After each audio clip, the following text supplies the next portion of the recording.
Haunting in Ponyville by Jasonthehuman. Last chapter. Epilogue. Bonbon stood in the front hallway of the new house. The stairs were to her left. A doorway into the living room was at her right. At the end of the hall was her new kitchen. It was unseasonably sunny outside, considering it would be winter soon. After 2 weeks of searching, they were finally here at their new house. It was typical of Thatcher's cottage on the opposite side of Ponyville from where they had lived before. It would be hard to reorient themselves to the new location, but it would work. There's no way in the world they were going back to that house. Police had been talking about it around town. How something had forced her and Lyra to flee their house in the middle of the night, leaving 3 young fillies from the local school terrified out of their wits. No doubt there were dozens of insane theories about what had happened, but Bonbon didn't care anymore. Let them talk. Whatever they came up with couldn't be half as bizarre as the truth. As time went on, Bonbon wasn't sure how much of that last night was real. It felt like a nightmare. Finding a new house at such short notice had also been a nightmare, but a slightly more normal and manageable one. Historic Ponyville Inn wasn't the kind of place you wanted to stay for 2 weeks, but there was no other choice. Even 1 week would have been pushing it. It had occasionally given them a quiet night's sleep, though. For one weekend, there had been a noisy family with 3 hyperactive fools next door. The service desk seemed to be entirely run by 2 lazy ponies, probably barely out of school, who wouldn't even replace the towels unless you went up to specifically ask them to. Bonbon knew this was no way to live, so he had been taking to real estate agents from the very start. There weren't many options available, not to mention they weren't in the best state financially. They were having one of the most critical seasons for business ruined. Nightmare Night itself? It had been quiet. Lyra put on her freakish costume, normal clothes with some kind of odd mask, strange tentacle things at the end of her hooves. Gathered what candies he could. Town seemed to be in short supply. Bonbon spent the night with her face buried in the pillow and tried to sleep through the humiliation. A few days after that, Lyra convinced her to go back to the house. Everything was still inside, including her lyre. It was a custom-made instrument from the best crafts pony in Canterlot. Not to mention it had been a birthday present from her parents. Bonbon didn't really have the option to say no. They decided to go in together, never alone.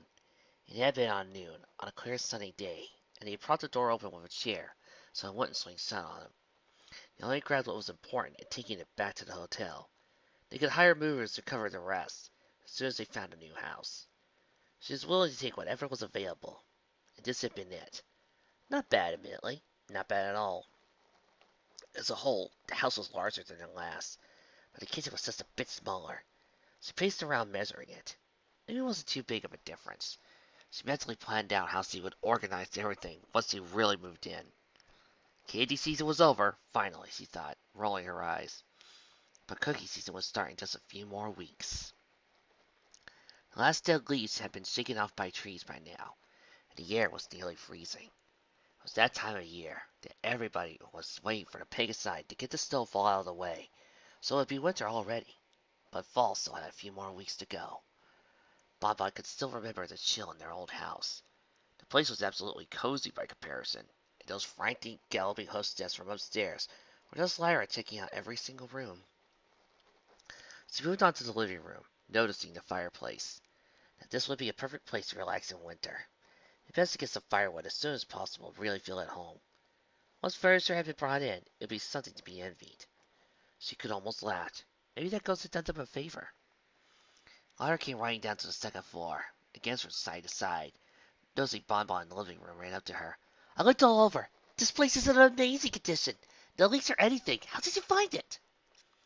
I wasn't about to spend any more time living in a hotel, Bonbon said with a shrug. This house was available, so I took it. And the price tag wasn't too bad either. Lyra shook her head. Seriously, nobody else picked up this place.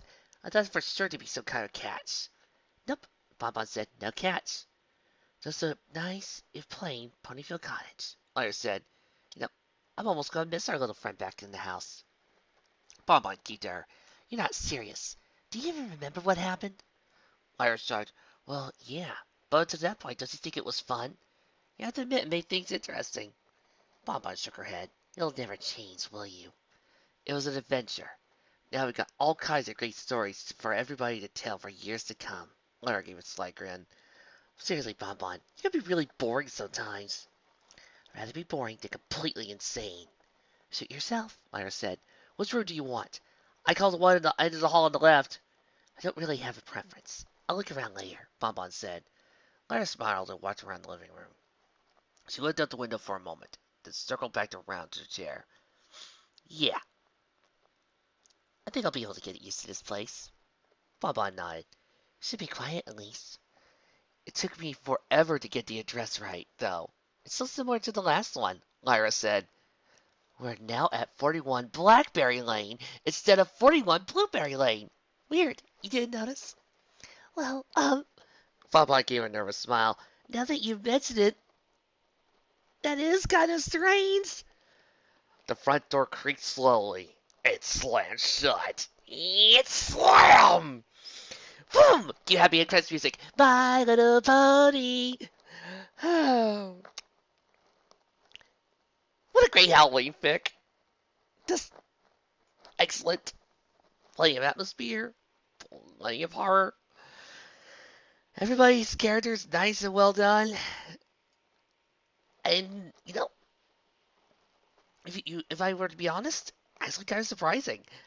I was sure that the twist actually was going to be that Pinkie Pie was there and she was doing a bunch of silly things, but she wasn't really trying to do it to hurt anybody. She was trying to do things to be nice to them, and she just kept messing up. Still, one down, thousands more to go. Next time, Luna, next time on this Nightmare Night, we present to you a story featuring the CNC facing off against the Nightmares in Cutie Mark Crusaders Dream Warriors. Wait, Dream Warriors? We're doing one of my fics? Yeah, no. It's a fic called Dream Warriors. Oh. Of course. See you next time, guys.